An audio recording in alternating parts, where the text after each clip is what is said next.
ఆదివారం రాష్ట్ర పంచాయతీరాజ్ గ్రామీణాభివృద్ధి స్త్రీ సంక్షేమ శాఖ గ్రామీణ నీటి సరఫరా శాఖ మంత్రి దనసరి అనసూయ సీతక్క జిల్లా కలెక్టర్ దివాకర్ టీఎస్ఎస్పీ సబరీష్లతో కలిసి గోవిందరావుపేట మండలంలోని గుండ్లవాగు జంపన్నవాగు వరద ప్రవాహాన్ని తాడ్వాయి మండలంలోని మెండ్యాల తోగు జలగలంచవాగు మేడారం జంపన్నవాగు వరద ప్రవాహాన్ని పరిశీలించారు।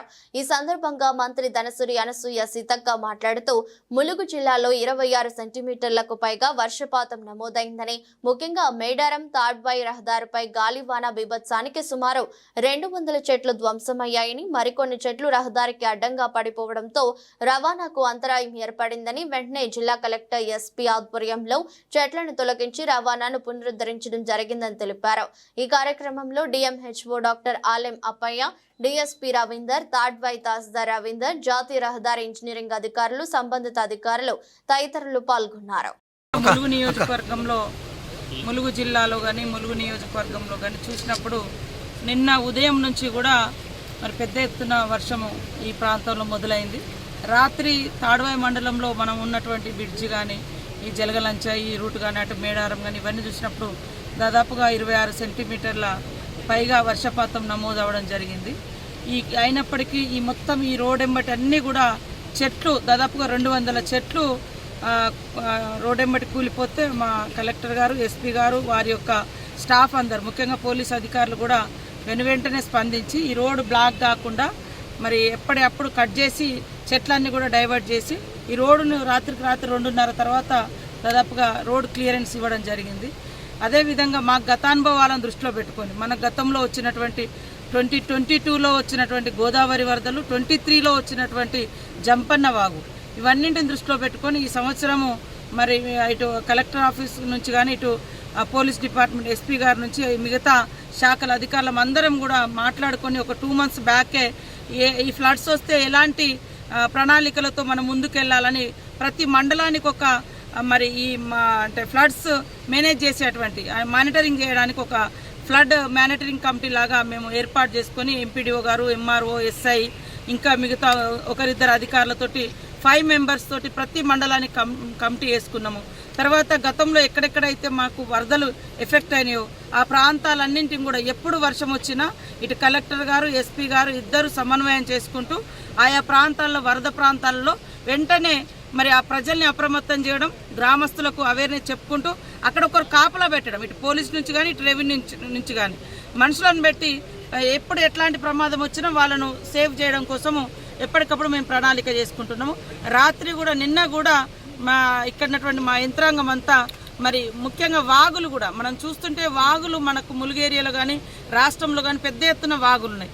మనం ఇందాక పాపం ఒక ఫ్యామిలీ చూసినాము, కారులో వెళ్తూ మరి తల్లి, కూతురు, తండ్రి ఇద్దరు హైదరాబాద్ ఎయిర్పోర్ట్కి వెళ్తున్నారంట। సింగరేణి దగ్గర వాగు దాటే క్రమంలో వాగులో కొట్టుకుపోయి చనిపోవడం జరిగింది। ఇక్కడ మన దగ్గర చెర్ల దగ్గర కూడా భద్రాద్రి కొత్తగూడెంలో ఇద్దరు ఆదివాసీలు వాగు దాటుతూ చనిపోవడం జరిగింది। మన దగ్గర కాలువపల్లిలో కూడా మేము చెప్పినాం చాలాసార్లు వాగులు దాటొద్దని, ఎడ్ల కోసం అని పోయి ఆ చిన్న బురద గుంటలో ఇరుక్కపోయి ఒక మనిషి చనిపోవడం జరిగింది, విశ్వనాథం అని। కాబట్టి మా దగ్గర మేము ఆల్రెడీ ఒక మెకానిజాన్ని అడాప్ట్ చేసుకోవడం జరిగింది। ఎక్కడ వాగులు ఉంటాయో ఆడ రోడ్లు ఎంబటి మొత్తం కూడా అటు ఇటు పోలీస్ బ్యారికేడ్స్ పెట్టడం, అక్కడ ఒకరిద్దరు అధికారులను పెట్టి ఈ వాగుల మించి దాటొద్దని మరి ఎప్పటికప్పుడు వాళ్ళకు ఒక కాషన్ లాగా ఒక అడ్వైజ్ చేస్తాను, నివారణ చేయడం జరుగుతుంది। సో ఇప్పుడు కూడా ఇప్పటి వరకు ములుగు జిల్లా అంతా కూడా కొంత ప్రశాంతంగా ఉంది। దీనికి కారణం ప్రధానంగా మేము ముందు నుంచి కూడా ప్రణాళికబద్ధంగా పని చేసుకుంటూ వస్తున్నాం। ఇంకా వరుణదేవుడు మాకెప్పుడు కూడా మన రాష్ట్ర ప్రజల మీద, అదేవిధంగా మన నియోజకవర్గంలో గత అనుభవాలను దృష్టిలో పెట్టుకొని చల్లగా ఉండాలని, అందరూ బాగుండాలని కోరుకుంటా ఉన్నాం। ముఖ్యంగా ప్రజలందరికీ కూడా ఒకటే తెలియజేస్తున్నాం, ఎవరికి వాళ్ళు స్వీయ రక్షణ కూడా అవసరం। ఇవాళ తడిసిన ఇండ్లు ఉంటాయి, తడిసిన గోడలు ఉంటాయి, ఆ గోడలను ఖాళీ చేసి రావాలి। మీ ఇల్లు తడిసిందా, కూలిపోయే దశలో ఉందా మాకు ఎట్లా తెలుస్తుంది, అధికారులకు ఎట్లా తెలుస్తుంది? కాబట్టి దయచేసి కూలడానికి సిద్ధంగా ఉన్న తడిసి ముద్దై ఉన్నటువంటి ఇళ్లల్లో ఉండకండి, బయటికి రండి। అదేవిధంగా వాగుల ఉధృతి ఇప్పుడు మనం చూస్తుంటే ఈ వాగు కొద్దిగా తక్కువ అనిపిస్తుంది, కానీ ఈ వాగులు ఎక్కడి నుంచి వస్తున్నాయి? భద్రాద్రి కొత్తగూడెం అటు గుండాల కానీ ఇల్లెందు నుంచి కానీ వస్తూ ఉంటుంది। అటు జంపన్న వాగు మనం పాకాల కొత్తగూడెం నుంచి, అటు మహబూబాద్లో వర్షపాతం బాగా ఉంటే జంపన్న వాగు కూడా బాగా ఉధృతి పెరుగుతుంది। మనం దాటేటప్పుడు వాగు చిన్నగానే కనపడుతుంటుంది, కానీ ఒకటేసారి ఉధృతి వస్తే ఆ వాగులో కొట్టుకుపోయేటువంటి ప్రమాదం ఉంటుంది.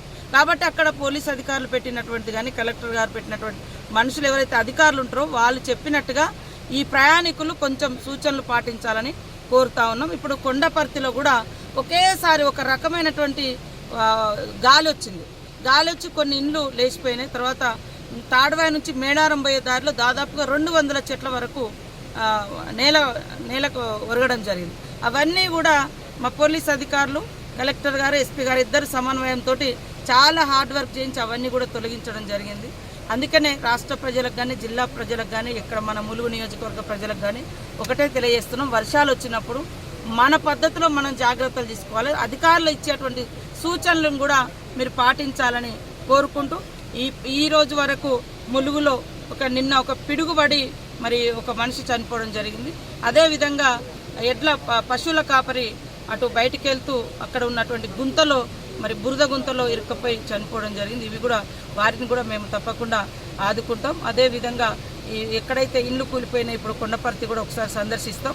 అదేవిధంగా బూటారం గ్రామం కూడా జంపన్న వాగును ఆనుకొని ప్రవహిస్తుంది. అది ప్రమాదకరమైనటువంటి పరిస్థితి వాళ్ళని కూడా తీసుకొచ్చి మరి రిలీఫ్ సెంటర్లో పెట్టడం జరిగింది, పునరావాస కేంద్రంలో. ఇక్కడ కొండపర్తిలో కూడా ఒక పునరావాస కేంద్రం పెట్టినాము. అటు ఇంకా ఎక్కడెక్కడ అవసరం ఉందో అవన్నీ కూడా మేము ఐడెంటిఫై చేసుకొని ఎప్పటికప్పుడు చేస్తూ ఉన్నాం. 2 డేస్ బ్యాక్ కూడా చీఫ్ సెక్రటరీ గారు రివ్యూ చేయడం జరిగింది. ఈరోజు కూడా సీఎం గారు కూడా ఎక్కడికక్కడ మరి మానిటరింగ్ చేస్తూ ఉన్నారు. స్పెషల్గా సెక్రటేరియట్ నుంచి కూడా మానిటరింగ్ జరుగుతుంది. అదేవిధంగా మరి ఈరోజు కూడా మళ్ళీ చీఫ్ సెక్రటరీ గారు, ఎస్పీ గారితో, కలెక్టర్ గారితో, ఇతర శాఖలతో కూడా వారు రివ్యూ పెట్టుకున్నారు. మేము కూడా ఎప్పటికప్పుడు మానిటరింగ్ చేసుకున్నాం.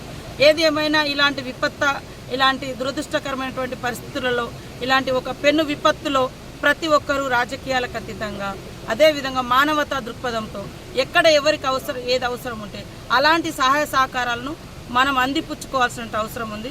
ఇలాంటి వరద బీభత్స ప్రాంతాల నుంచి ప్రజల్ని సేవ్ చేయడం కోసం యూత్ కానీ, లోకల్ లీడర్స్ కానీ, ప్రజాప్రతినిధులు కానీ, మాజీ ప్రజాప్రతినిధులు అందరూ కూడా మానవతా దృక్పథంతో మరి ఒక అధికారుల మీదనే, ఒక డిపార్ట్మెంట్స్ మీదనే మనం డిపెండ్ కాకుండా అందరు ఎట్లా వీలైతే అట్లా మనం చేయితనందించి మన ప్రజల యొక్క ప్రాణాలను కాపాడుకోవాల్సిన అవసరం ఉందని తెలియజేస్తూ ఇప్పటివరకైతే క్లియర్గా ఉంది.